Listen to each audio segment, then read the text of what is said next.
छापर है नहीं हवा बक्सर में अक्सर लौका बिल्कुल सासाराम में आवा एगो गीत तारा के सुनाओ तनी गारी कहला असलील ना कहला ई गारी हमनी के माई बहन लोग गावल लेकिन तोपने में गाई कितनी ताक लो उधर कुछ दिख रहा है आपको।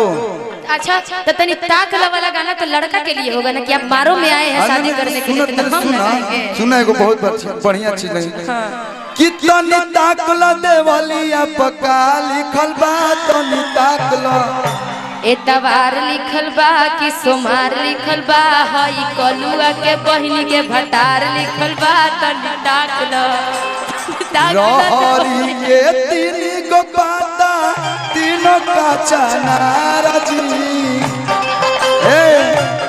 देखो सब गीत में आगे हो जाऊं लेकिन बियाह गीत में हमारा से आगे ना हो कबू। हकीकत है भाई बियाह पे हम कोई मिलियन लेके चल जाए ना कि रहरी के तीन गो पाता तीनों का चनारा जी हई निसावा के तीनों बहिनिया तीनों है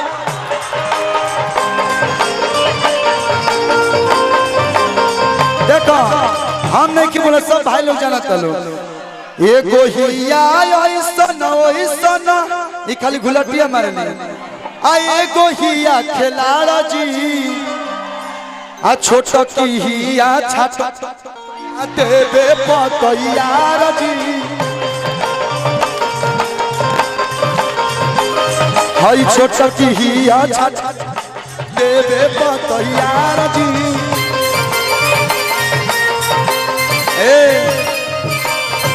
कि सावन मासे समधि काहे नया आइले सावन मासे समधि काहे नया आइले कटहर के रउआ अधिकारी जी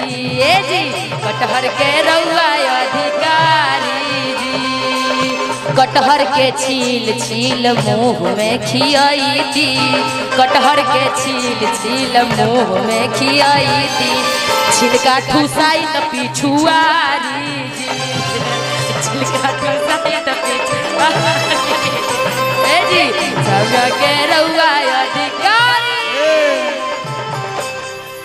कि हड़ बड़ कनिया चले हर जोता के जामल है धीरे धीरे हमार बाबू चलस पति साहेब के जामल सुनी सुनी कैसे चला चली तो ही पे गाना कि हड़ बड़ कनिया चले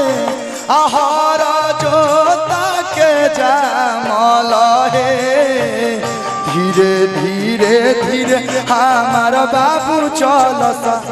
पति साहेब के जामल है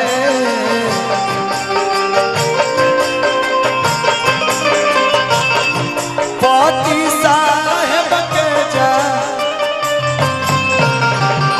बबुआ काई खइल ससुरिया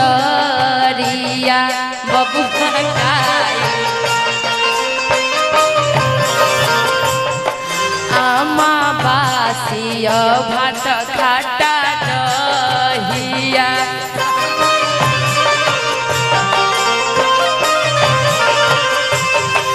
आमा बासिया भात खाटा दहिया। हे भैया देखा गाई तो एक से एक गीत बगाई तो पूरा खत्म ना हो लेकिन एक और लाइन गा के कि गोभी 20 रुपया कि पंडित जी के पॉकेट में मोबाइल नोकिया रिंगटोन बजेला हिलेला मोछिया रिंगटोन बजेला हिलेला मोछिया अरे रिंगटोन बजेला हिलेला मोछिया लेकिन बियाह शादी हो गई मेहरारू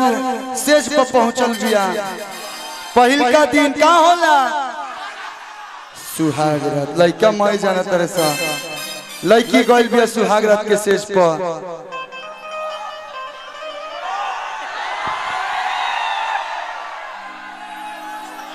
लइकवा आवता बैठाई ना कहे कि तो लोग उठ चलो लइकवा देखा तनी आड़ लौरी लइकवा आवता गेट खुलता गेट बंद हो गई पूरा पिक्चर बना दीजिए कर बंद हो गई लइकवा आई कहता काना दूधावा तनी हो जैसे दूधावा देबू दूध हो जाए गिलास तनी फिल करा दा लइकवा शर्माई नो कि एक बार में हपस ले पी ले तनी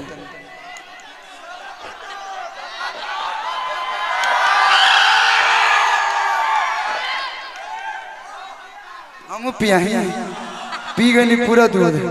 अगला दिन है सुना बाबू हो सुना ऐसे घूंघट नहीं उठाने दूंगी पहले गिफ्ट दीजिए काहे ला जाता रू मैं धन तोहरे नु हा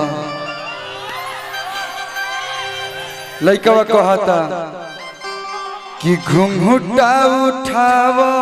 तनी रनिया हो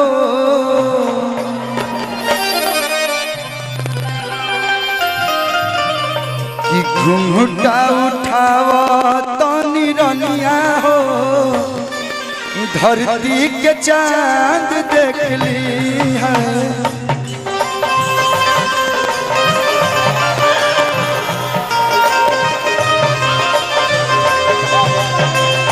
धीर धरी नए राजा धीर धरी ना धीर धरी ना धीर धरी ना तंग जानी करा तंग जानी करा ऐसे रनिया हो उठाव घुंघटा चांद देख ली है घुंघटा उठाव तानी रनिया हो धरती के चांद देख ली शीशा चमकावे लुका छत के ऊपर से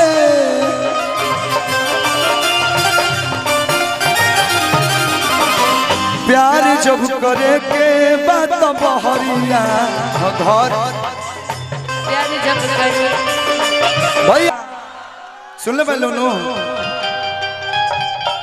बचपन का प्यार मेरा आए को गाना आइल बस सारे का हम भोजपुरी से कितनी नाच रे पतर की नागिन जैसन तो हमरा साथे के नागिन डांस करिएगा तो तनी तनी पीछे होके बाबा किया के नाच रे पतर की गाना के नाम नाच रे पतर की नागिन जैसा आएगो किरण म्यूजिक इंटरटेनमेंट से हमारे भैया के चैनल है पे गाना बा कि टिकुलिया सटल बसैया हो तू अइला कहाँ से हो के ना बार हमारे भाई बान बनसान के ट्रेलर लगाइयो दिलस लव यू भाई लव यू देखिए आप लोग के आशीर्वाद से कलुआ गायक से हीरो बनल बा आप लोग सही आशीर्वाद देते लोग फिल्म एल्बम बनावत रहो जीवन भर वो लोग की सेवा करता हूँ अरे बाप रे बाप फारिए दे बका दिलवा हमारे नाच रे पतर की नागिन जैसन तेल लगा दे बाबू मेरा भाई भी डांस करेगा छोटा बाबू का है एक कोना धक तू उन्हें से मारा एक कोना धक के हम मारा था ठीक है ये भी रील पे अच्छा बनाया है कि हो गई कंगाल हम तो माल के चक्कर में चलो भैया बजा दो साउंड दो भैया अब बाबू